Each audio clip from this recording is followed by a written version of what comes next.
Hello, and a very warm welcome to the English Story Nook. We are so glad you could join us for another learning adventure today. Today, we're diving into a story about a very successful woman who engineered a perfectly quiet and orderly life for herself. Get ready to discover what happens when she realizes that a perfect life might not be a happy one, and how she learns to embrace a little beautiful noise and chaos to find her true passion.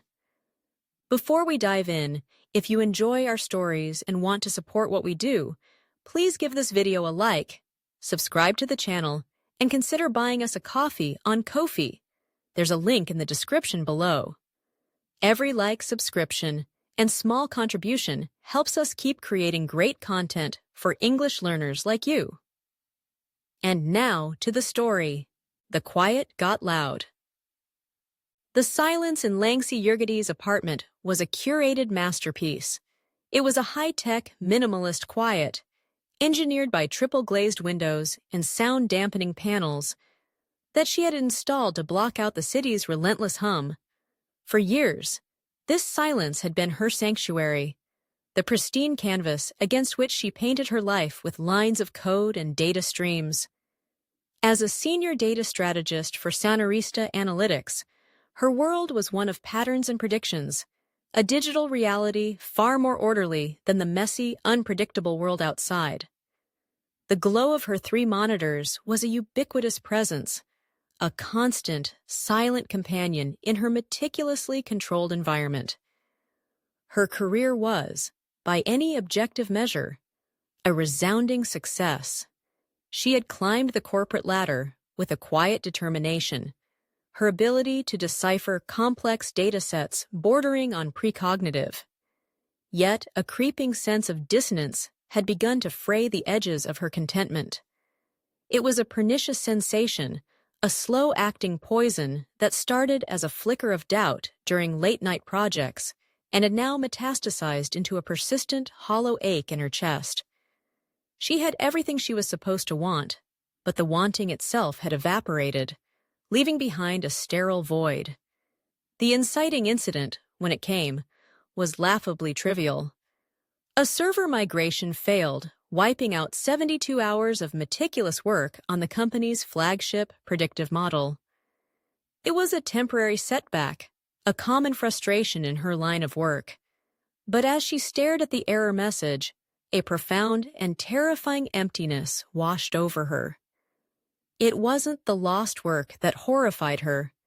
It was the chilling realization that she felt nothing about it. Had she been asked to burn the midnight oil to fix it, she would have done so, but the motivation would have been purely mechanical.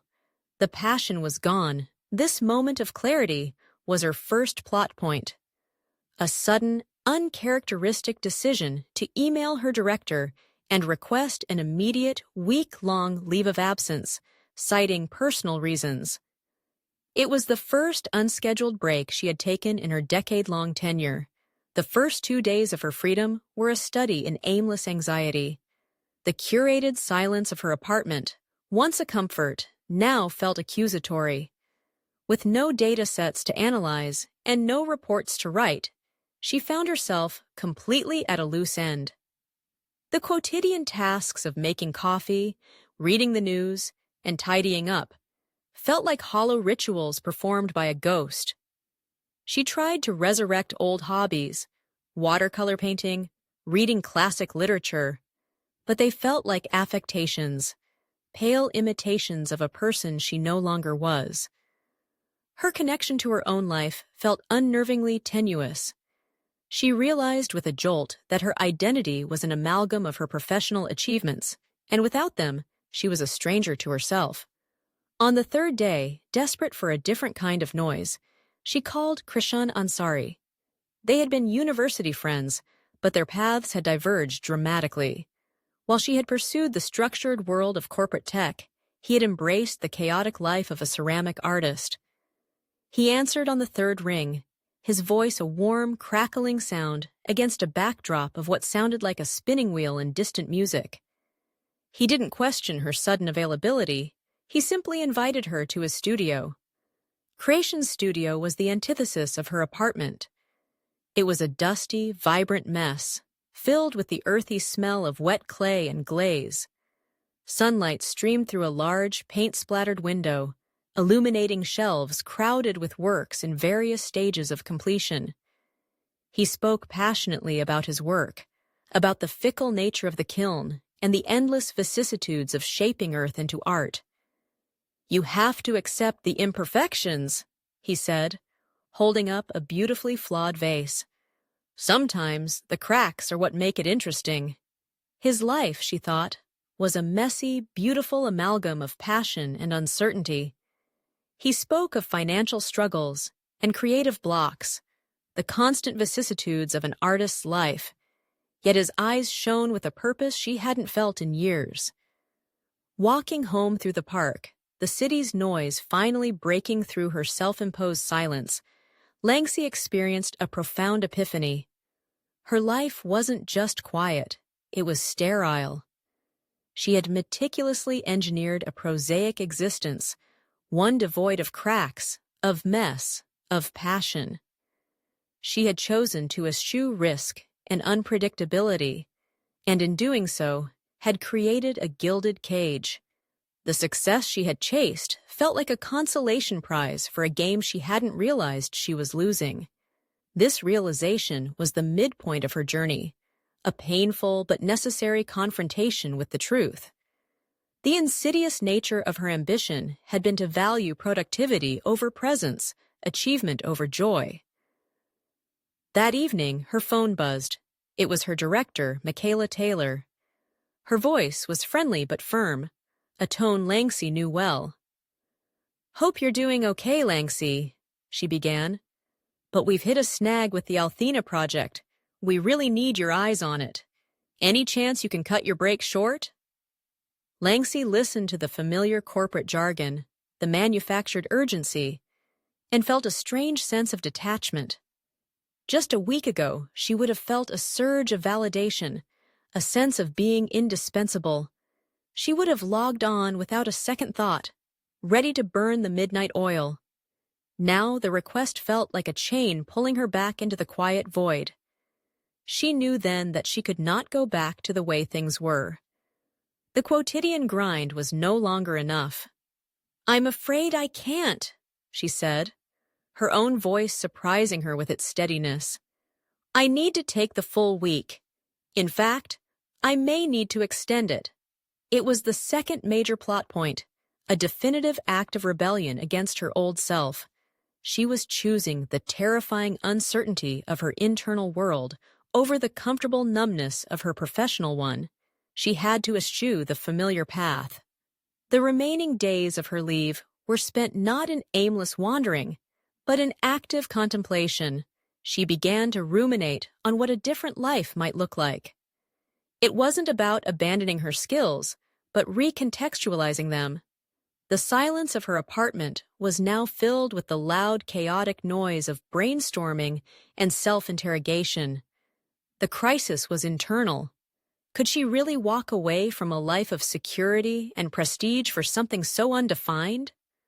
Or was the more significant risk to return to a life that was slowly erasing her? The pernicious creep of her existential dread had finally forced a confrontation. She continued to ruminate on Krishan's words about finding beauty in imperfection. The climax arrived not in a dramatic boardroom showdown, but in a scheduled video call with Michaela on the day she was due to return. Langsy had prepared her arguments, her heart pounding with a mixture of fear and exhilaration. She didn't resign. Instead, she proposed a radical shift in her role. She spoke of the insidious effect of burnout in the tech industry, of the need for a more human-centric approach. She proposed leading a new initiative, one that would use Sanarista analytics, powerful tools, not just for market prediction, but to analyze and improve employee well-being and creative potential within client companies. It was a bold, unprecedented pitch. To her astonishment, Michaela didn't dismiss it. She listened intently, her expression unreadable. It's unconventional, Michaela said finally. But the board has been worried about the high attrition rates across the sector. Your connection to this feels palpable. It turned out the ubiquitous problem of employee burnout was a major concern for the company's future. Her proposal, born from a personal crisis, addressed a critical business need. The resolution was not an ending, but a new, uncertain beginning. Langsy was now heading a small experimental team. Her work was no longer a prosaic exercise in crunching numbers, but a complex, challenging exploration of how technology impacts humanity. Her connection to her work was no longer tenuous. It was deeply personal. The quiet in her apartment was different now. It was no longer an escape from the world, but a space to hear her own thoughts, to cultivate her own voice. The silence hadn't gone away, but the quiet had gotten loud, filled with the vibrant, messy, and beautiful noise of a life being reclaimed. It was a second, more meaningful epiphany. She had found the cracks, and they were letting the light in. That's the end of our story for today. It's a powerful reminder about finding what truly makes us happy, isn't it? We would love to hear your thoughts in the comments. What is something you are passionate about? Remember to check the description box below for the free PDF and other helpful resources to continue your practice. Thank you for learning with us today at the English Story Nook. Keep up the amazing work with your English studies, and we can't wait to see you in the next video. Happy learning!